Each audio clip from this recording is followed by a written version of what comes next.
بسم اللہ الرحمن الرحیم۔ السلام علیکم ڈیئر اسٹوڈنٹس، آج یہ ہماری آن لائن لیکچر کی ویڈیو ہے۔ آج ہم جماعت دہم کی نظم مسلمانان الجزائر پڑھیں گے۔ نظم پڑھنے سے پہلے شاعر کے حالات زندگی پڑھیں گے۔ شاعر کا نام ہے مرزا محمود سرحدی۔ یہ مرزا محمود سرحدی کی تصویر ہے۔ اب آپ اپنی کتاب کے صفحہ نمبر 130 پہ دیکھیں۔ مرزا محمود سرحدی، ولادت 1914، وفات 1968۔ پہلا پیراگراف ہے حالات زندگی۔ مرزا محمود سرحدی پشاور میں پیدا ہوئے اور اوائل زندگی ہی سے غم روزگار کے چکر میں پڑ گئے، یعنی زندگی کے شروع ہی سے جو ہی عملی زندگی میں قدم رکھا روزگار کے غم میں پڑ گئے تھے۔ انہیں زندگی گزارنے کے لیے بڑے جتن کرنے پڑے۔ جتن، مشکلات برداشت کرنا، محنت کرنا، فوجی نوکری سے لے کر اسکول کی استادی تک اور کلرکی سے مزدوری تک کئی مراحل سے گزرنا پڑا۔ مراحل، مرحلے کی جمع۔ انہوں نے زندگی کو ہر رنگ سے دیکھا اور برتا۔ ہر رنگ سے دیکھا، ہر طرح سے۔ انہوں نے زندگی کے تضادات جمع ہے تضاد کی، جس کا مطلب ہے اتار چڑھاؤ اور معاشرتی ناہمواریوں کو نہ صرف قریب سے دیکھا بلکہ ان سے متاثر بھی ہوتے رہے۔ ان کی زندگی شروع سے آخر تک مصائب، مصیبت کی جمع اور مشکلات کا شکار رہی۔ دوسرا پیراگراف شاعری کی خصوصیات کہلاتا ہے۔ مرزا محمود سرحدی نے شاعری کا آغاز غزل سے کیا، مگر جلد ہی وہ طنز و مزاح کے میدان میں آ نکلے۔ ان کا یہ رنگ ان کے قطعے کی جمع میں کھل کر ہمارے سامنے آتا ہے۔ مراد شاعری ہے۔ مرزا محمود سرحدی ہمارے معاشرے کے بے باک نڈر کو کہتے ہیں، نقاد، تنقید کرنے والا، اور ماہر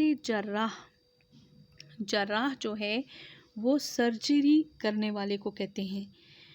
ماہر جراح، جراحی کا ماہر، سرجری کا ماہر، سرجری زخموں کا علاج کرنا ہے۔ ان کے کلام میں بے ساختگی اور رسیلا پن مٹھاس ہے جو بناوٹ اور آوارد ہونا کہتے ہیں ظاہر ہونے کو سے پاک ہے، یہاں مراد نقل سے۔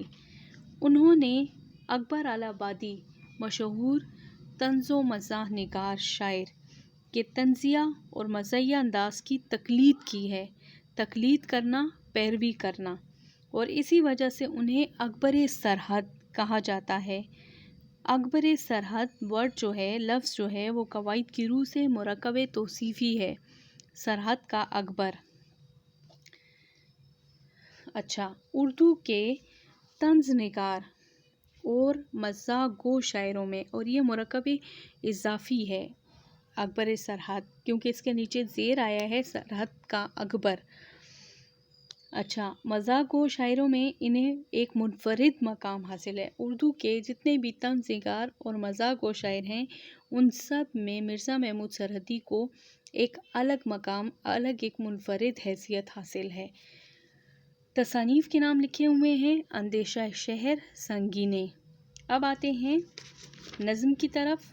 پہلا بند ہے، پہلا شعر، صفحہ نمبر 131 پہ دیکھیں۔ شعر نمبر 1: الجزائر کے مسلمانوں، خبر بھی ہے تمہیں، شمع آزادی کے پروانوں، خبر بھی ہے تمہیں۔ پہلے شعر کی تشریح دیکھیں۔ اس بند کے پہلے شعر میں شاعر الجزائر کے مسلمانوں سے مخاطب ہو کر کہتے ہیں کہ اے الجزائر کے مسلمانوں، کیا تمہیں اس بات کا علم ہے کہ پاکستان کے مسلمان تم سے کتنی محبت کرتے ہیں؟ تمہاری جنگ آزادی کو ہماری قوم کے لوگ عزت کی نگاہوں سے دیکھتے ہیں۔ جب سے ہمیں یہ معلوم ہوا ہے کہ تم آزادی حاصل کرنے کے لیے دشمن سے لڑ رہے ہو اور آزادی کی شمع روشن کرنے کے لیے پروانوں کی طرح جل کر جان دینا چاہتے ہو تاکہ تمہارا ملک آزاد ہو جائے، تو یہ سن کر ہم پریشان ہو گئے ہیں۔ آزادی ایک شمع کی مانند ہے اور تم اس کے پروانے ہو۔ جس طرح پروانے شمع پر اپنی جان قربان کر دیتے ہیں، بالکل اسی طرح آزادی حاصل کرنے کے لیے تم بھی بہت بڑی بڑی قربانیاں دے رہے ہو۔ بند کا دوسرا شعر دیکھیں۔ چین آتا ہے کسی طور نہ آرام ہمیں، فکر رہی ہے تمہاری سحر و شام ہمیں۔ اس شعر میں شاعر کہتا ہے، اے الجزائر کے مسلمانوں، جب سے ہمیں تمہاری آزادی کی جنگ کے بارے میں علم ہوا ہے کہ وطن آزاد کرنے کے لیے تم جہاد میں مصروف ہو، تو اس دن سے ہم تمہارے لیے پریشان ہیں۔ نہ ہمیں چین آتا ہے اور نہ آرام۔ ہم صبح و شام یعنی ہر وقت آپ لوگوں کے بارے میں یہی سوچتے ہیں کہ کس طرح آپ آزادی حاصل کرو گے۔ یعنی ہماری پریشانی کی وجہ یہ ہے کہ ہم بھی مسلمان ہیں اور آپ بھی، یعنی دنیا کے تمام مسلمان ایک جسم کی طرح ہیں۔ اگر جسم کے کسی حصے میں تکلیف ہوتی ہے تو پورا بدن بے چین ہوتا ہے۔ دراصل شاعر ان کا حوصلہ بڑھانا چاہتے ہیں کہ ہم ان کے ساتھ ہیں۔ پھر اگلا بند، سوچتے ہیں کہ تمہارے لیے کیا کام کریں، یہ تو ہم سے نہیں ممکن کہ وہاں جا کے مریں۔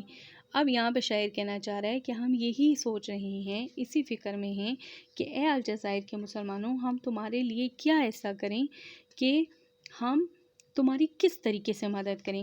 پھر وہ کہتا ہے کہ یہ تو ہم سے ممکن نہیں ہے کہ وہاں آ کر ہم اپنی جانیں قربان کر دیں۔ یہاں مسلمانوں کی حالت پر طنز کیا گیا ہے کہ وہ کسی کی مدد کے لیے جانی قربانی دینے کے لیے تیار نہیں ہوتے۔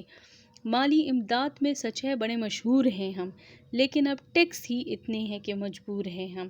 یہاں پہ شاعر کہنا چاہ رہا ہے کہ ہمارے بارے میں مشہور ہے کہ ہم مالی امداد کرتے ہیں، لیکن اب ہم لوگوں پر حکومت نے اتنے ٹیکس لگا دیے ہیں کہ ہم وہ بھی مدد نہیں کر سکتے۔